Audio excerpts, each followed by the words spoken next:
Hello, y'all, and welcome to Jackalope Tales, Urban Legends and Music. I'm your host, Charles Mooney. And I'm Lisa Umbarger.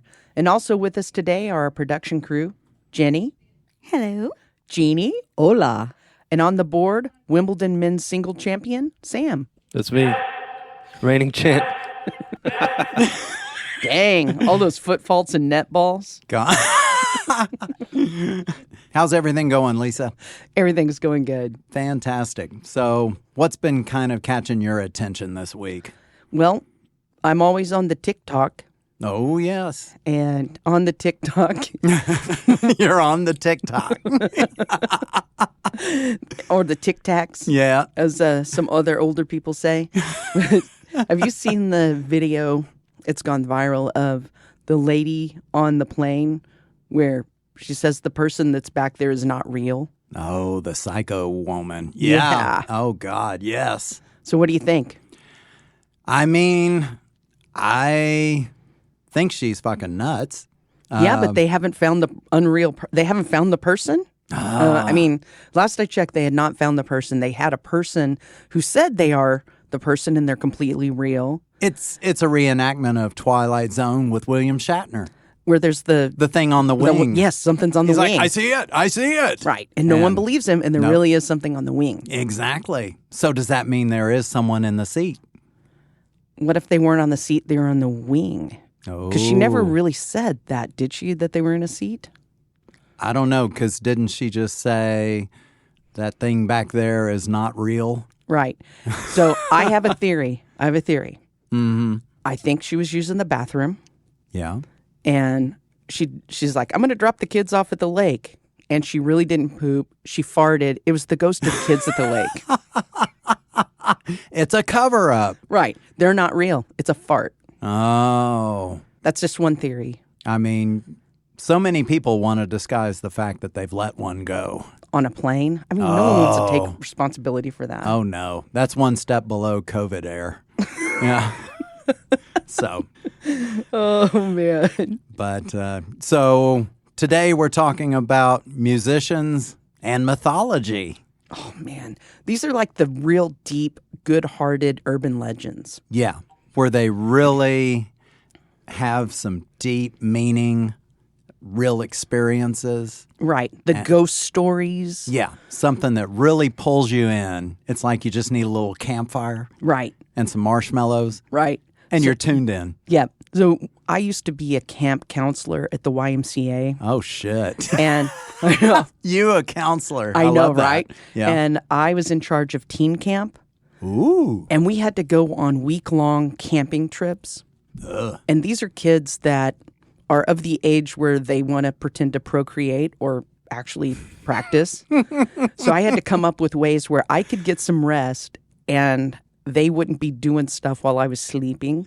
Okay. So I would come up with these crazy stories and tell them and insert them into it. Wherever we were camping, I would tell a story about the territory. Making it personal. Yeah, and scare the crap out of them. And there was no way they were coming out of their tents. So these are the things I love. Oh, yeah.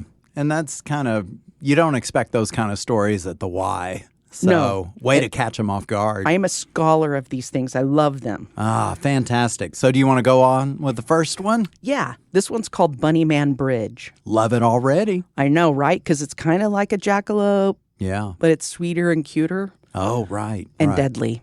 Yeah. No horns. So this urban legend takes place in Fairfax County, Virginia. Mm-hmm. And the story of Bunnyman Bridge should not be confused with Jackalope Bridge. That's in Texas. And that'll be for a later date. Wow. So apparently, Bunnyman Bridge was a place that young people would go to have private time. You know, the old in and out or whatever. But most likely, it was a place of goings-on that were in the dark and away from the public eye. So it was out in the woods. Yeah. And they were Very probably secluded. Yeah, they were going to have time not within the public eye and hopefully not get murdered, but that's not what happened. Oh, okay. It's just like every movie. You go and get lucky and then you die. Oh, of course. You'd think if more people would stop having babies, but no, Yeah. it's a risk. So Bunnyman Bridge is a claustrophobic one-lane bridge that's tucked in the woods. And there's a few spins on this tale, so it's been told a couple of different ways. Yeah. There's one about a guy who kills rabbits and wears the pelts, leaving their mutilated bodies hanging from trees. Oh. And then the story continues on that he did the same thing to children. Oh, God. So it's... That'd scare me. Yeah. So it's like a tale that one is made for children. So that's one of the tales. Yeah. But some people have done some research and they found that it is loosely based on a real story. And this is the real story. Oh. So in the 1970s, the early 1970s, there were several reports of a guy wearing a white Easter bunny suit, running around in the woods with an axe. Okay, now think about how freaking horrifying the Easter bunny was when you were a kid and you had to get your picture taken with them. Oh, shit. Can you imagine yeah. like one of those creepy Easter bunny suits? Oh, yeah. Like those pictures from the 50s Yes. and 40s where the Right. kids look scared as shit. Right, and the Yeah. Easter bunny's eyes are facing different directions. And the teeth. And he's missing patches of hair. And it's Oh, just yeah. like, yeah. So that's what, and it's the bunny's suit has been up in the attic for eons and it's got moths in it. Smells. Right. Yeah. That's the kind of Easter bunny suit I'm picturing. Yeah. Where it's not completely white, where maybe it's got some stains on it. where he- Matted. Right. Yeah. Yeah. And maybe he had like a hamburger and dropped some ketchup on the front of it. So this guy's running through the woods with an axe. And he has been vandalizing homes, and he threw an axe off of the bridge through a car windshield. Oh. Yeah, so there was a couple that was parked there, and he actually did this crazy guy in the rabbit suit through an axe. So most of the damage that he did was property. He didn't kill anyone, but he was this crazy, wacky guy. They never did catch him. Oh. But there were reports of this guy running around in the woods. So you might be asking what the musical connection is here. And I'm wondering. Here it's it a very comes. interesting Yeah. music connection, albeit a little bit of a stretch. One of the couples that was startled by the axe tossing bunny in the 70s, Yeah. Bruce Hornsby's parents. Whoa. Do you know who Bruce Hornsby is? That's just the way it is. That's it. Yes. Oh, God. Who would have Yes. thought? Right. And so rumor has it that the Hornsby song Age of Innocence is loosely based on that encounter. Holy. Huh. Yeah. Okay. But there's not very many things more horrifying than some hairy 70s dude defiling a bunny suit. So, Right? I know. I don't know if I'd tell many people about that experience. right? God. Well, I mean, I know about throwing rocks off a bridge, but An throwing axe. axes? Can you imagine sitting in your car, having sexy time, and then quack, and then this axe comes through? It's so horror movie. It really Right. is. I'm surprised Bruce Hornsby was even born. Because we wouldn't have got that, one album he did?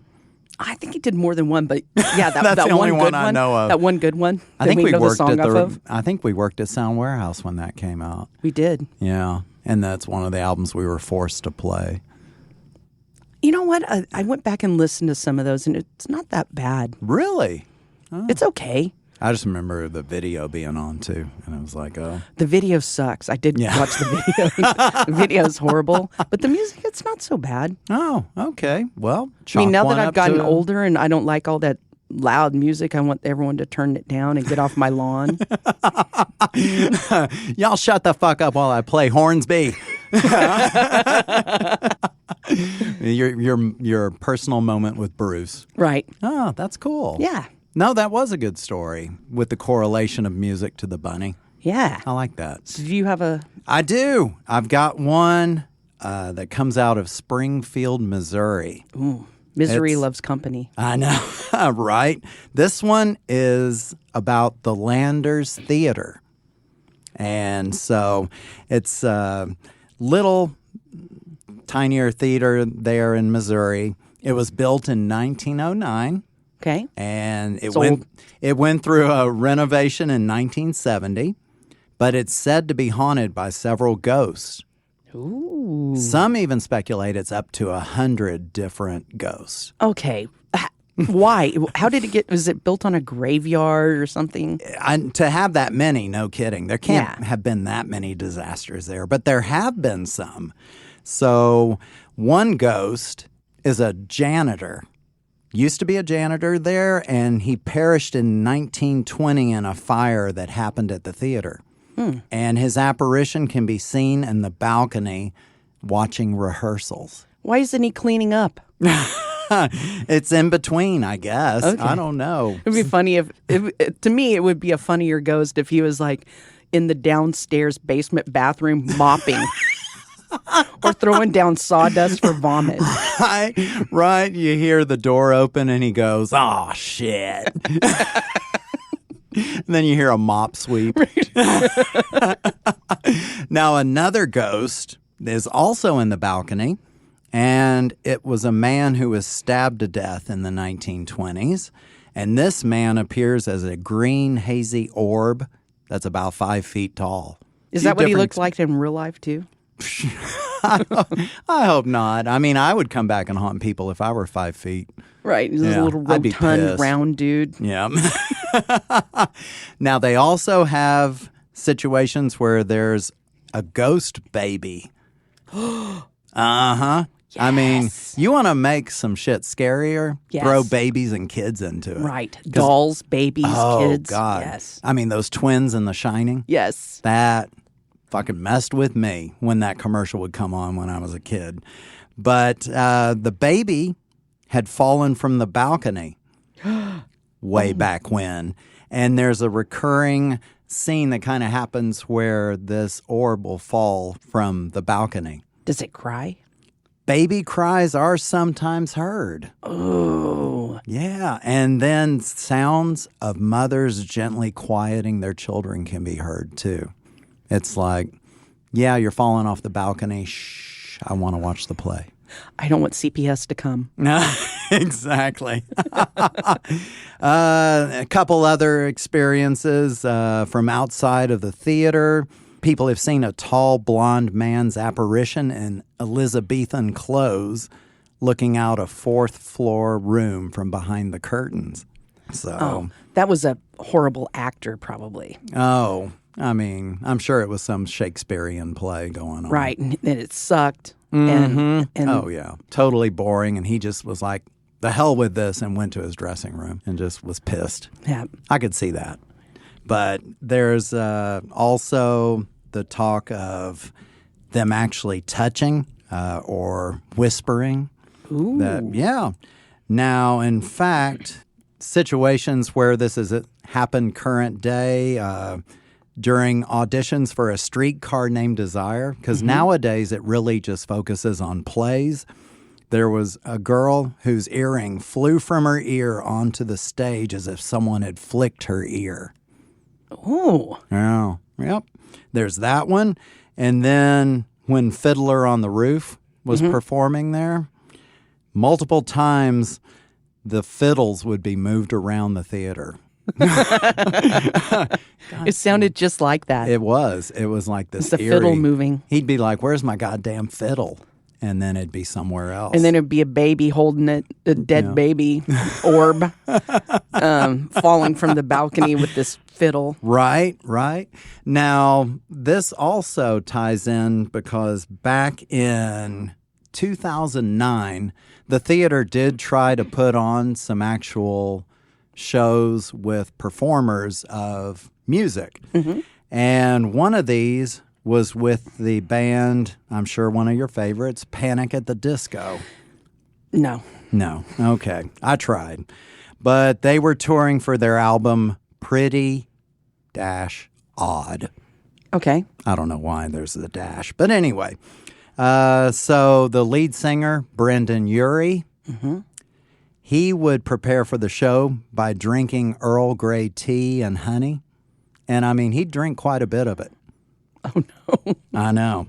So anyway, he was in his green room and warming up his vocals, and he felt a hand touch his shoulder. Ooh. And he's the only one in there. Well, with all that tea on board, I mean, It's hard to control the bowels with just coffee, but when you got Earl Grey on board, Earl Grey comes out. Well, he pissed his pants. And this is like 30 minutes before the show. Did he have to play with pee-pee pants? No, well, I mean, that was his concern too. Because he's one of those tight pants where... Oh, yeah. And in 2009, it was the lighter jeans that were popular. It wasn't. Yeah. So it was showing. It would be hard to get out of those pants, though, when they're wet. Oh, I mean... It'd be like a scuba suit. Yeah. They had to delay the show, actually. And he was so freaked out. Of course, he didn't want to be left alone anywhere in the theater. So he required someone to be with him. And luckily, their road manager, I don't know why he wears these, but anyway, he would wear high-tech polyester athletic pants. And it's like, maybe those won't show the piss. So Brendan changed into high-tech polyester athletic pants because he was, of course, freaked out from that one moment. And he's thinking, if I get fucking touched on stage and I piss in jeans, it ain't going to look good. So he went with the poly because poly can absorb the urine and not really show it. Yeah, but they have a history of fires. It doesn't sound like a safe choice. No. It sounds like he had to choose non-show pee pants or flammable. Maybe they were attached with Velcro. He could just whip them right off like a stripper's Magic Mike, pants. Magic Brandon. Yeah. So I knew there was a reason I didn't like that band. Yeah, peed like a baby. So that's the one I've got, and so I've got one that can top all of those. that is a task. But okay, I know, because the pee-pee pants I'm loving. You're setting the bar. I know. Okay. So this one's called The Licked Hand. Ooh, I like and this it one's already. been told a bunch of different ways. Okay. So the story goes, a young girl was home alone while her parents went out to go meet friends.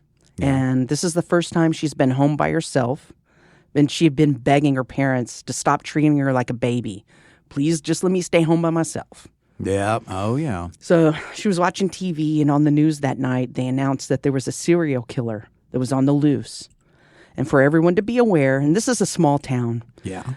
Be aware and lock your doors, lock the windows. So she was frightened a little bit, scared her. She went through and checked all the doors, checked all the windows. Yeah. But there was one window that she did not think about locking.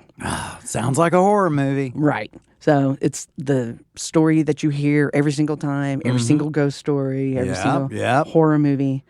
So this is the 60s. Locks were for pussies. People really didn't pay attention to locks anyway. And there was some question whether that window would lock anyway, whether the locks worked. Because no one locked their doors and windows. No. Yeah. So the girl goes to bed with her dog, taking the customary position under the bed. And in the middle of the night, she wakes up to a dripping sound.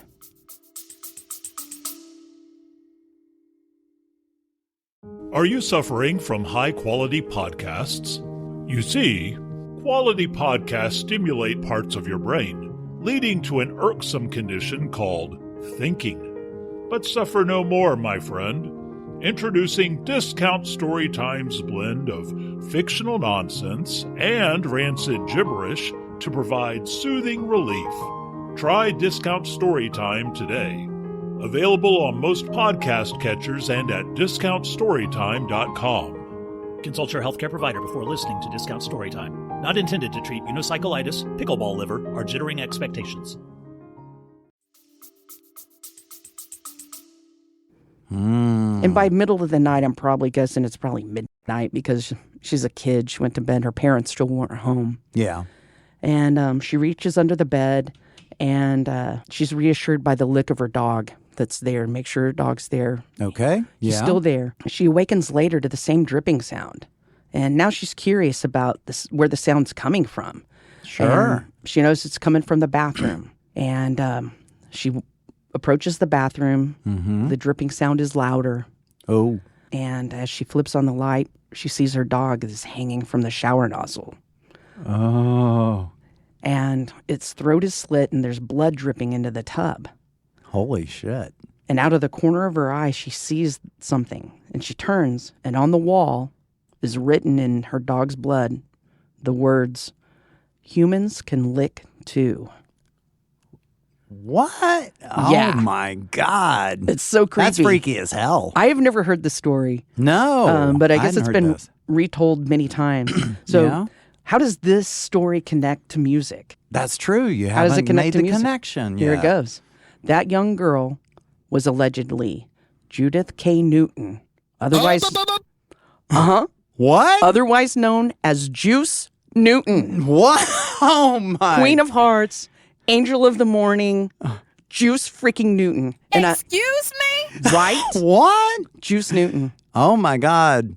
Was that the playing with the Queen of Hearts? Yes. Oh, my God. That's... That's the start of Playing with the Queen of Hearts. Wow. Yeah. Isn't that crazy? Fucking bullshit. So, Juice Newton. Yep. Holy shit. And I went back and listened to Bruce Hornsby, so I Yeah. went back and listened to Juice Newton as well. Yeah? Her videos also suck. But the music Yeah. is Yeah. oddly soothing for someone who was traumatized as a child. See, she's 0 for 2. The music and the video sucks. With Bruce, he's 1 for 2. Right. Because music's good, video sucks. God, I can't believe she had that experience. I know, right? Man, no wonder she wrote the music she did. Oh, God. She always looks scared Oh, yeah. in her videos. And I Oh, wonder yeah. if that's why. Kind of that, yeah, just flat, stringy, long hair. Probably, and if anything touched her hand, she would probably like flinch. Right, she didn't like any of that touching. Kind of like the guy from Panic at the Disco. Yes, So the moral of these stories is no touching. exactly. No touchy. So,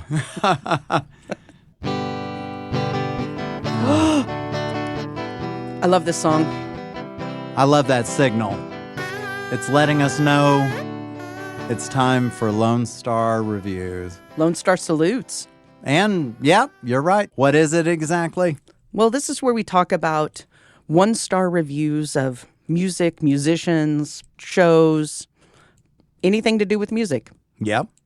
I got a review. Okay. It's a Lone Star review salute to the album Juice by Juice Newton. Okay. Here it is. Juice is a fine album with enough country leanings to appeal to Western crowds and enough hooks to appeal to mass consumption urban cowboys. Oh. That's the review. And I just want to say, I think the author of this review believes that it's a good review. Yeah, okay. To me, it just sounds freaking horrible. Oh, yeah. Appealing to the mass consumption urban cowboys? What the hell? Oh, my God. No. That's a 1-star review in my book. I don't know how many stars this person thought that they were giving, but all I hear is the Bro Brigade and lifted trucks driving around drinking Coors. And I'm out. Well, that totally explains why I'd never heard the album. Right. Oh, man. That's some starch shirt line dancing. And Oh, God. sounds horrible. I know. I don't think I've ever starched a shirt in my life. And then Wranglers, I think I owned them when I was in 7th grade. But And then you grew out of it. Yeah, that's when my parents bought my clothes for me. Right. I know. Oh, it was so out of control. But so I've got one that's not even a 1-star, a half of a star. Ooh. I know. It's about the album Bummed by Happy Mondays. Oh, I know. I like that album. Do you? I do. Well, let's see if you concur with any of this opinion. Okay.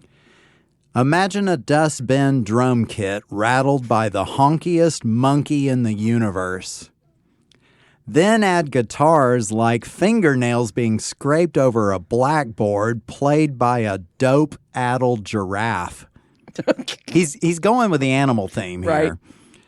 Couple this with keyboards like 2 bits of particularly squeaky polystyrene being rubbed together, played by an elephant lacking in dexterity. Then get the thickest, dirtiest, perv kid in your year at school to bawl tuneless obscenities over the top. And then finally, add the skankiest picture of a 1974 escort, readers' wives, for an inner sleeve. That sounded like the person was on mushrooms and seeing animals Yeah. while they listen to the album, because it's not a bad album. Okay. It's not the greatest album. Right. But, I mean, But you don't have that negative a feeling towards it. no, and I hate a lot of things. I know you do. That's what makes this show so great. But if you put animals in it, I'm a big animal lover, and you tell me there's a giraffe and an elephant and stuff, and I'm going to go, oh, You're torn. I would like it. It's like a rescue album. Exactly. It's like watching one of those commercials where it's Save the Animals. Right. Or a Sanctuary Farm album. Yes. No, I get you. So if we take a look at all the ones we've talked about today. These are all ghost stories. None of this shit's real. There is some truth. Bunnyman Bridge. Mm-hmm. Yeah. There probably was a dude in a suit running around in the woods. That happens pretty often. Right. Yeah. But there's twists and turns to this, and there's like 3 different versions of the Bunnyman Bridge story. Yeah. I'm pretty sure that's a Jackalope tale. Yeah. I think you're right. It probably is. Yep. Excuse me? Yep. So, and then the one I had was the Landers Theater, and there's been documentation about this. I think even the ghost hunters went out there and did a show of it. And they proved it true? Well, they did see some orbs. It was either orbs, dust, or moths. I mean, it's so fucking stupid because they're like, oh, there's an orb. Wait, it's dust. And it's like, well, what the hell was it? But from what I've seen, what I've read, what I've heard, I would go with it as true. Okay. So, yeah. Landers Theater is real. Come on. And the Licked Hand. Oh, that was a good one. It's another one that has very different tellings of the story. Mm-hmm. There's about 5 different versions of this. Yeah. I'm going to go with Jackalope Tale on this one. Yeah. I think you're right. It's a great story, but yeah. Jackalope. Has it been twisted so much it's not real anymore? Right. So there's probably some truth in there somewhere, like all of these tales. Yeah. And it's not completely Yeah. a real story. I believe that's a Jackalope Tale. I'm with you. So everybody, thanks for listening. And follow the links at the bottom of our show notes. And you can find the links there for all of our socials. Subscribe, rate, and leave us a review on Apple Podcasts and anywhere else you get your podcasts. And join us next time as we question, is it real or is it a Jackalope Tale? Excuse me? Uh-huh.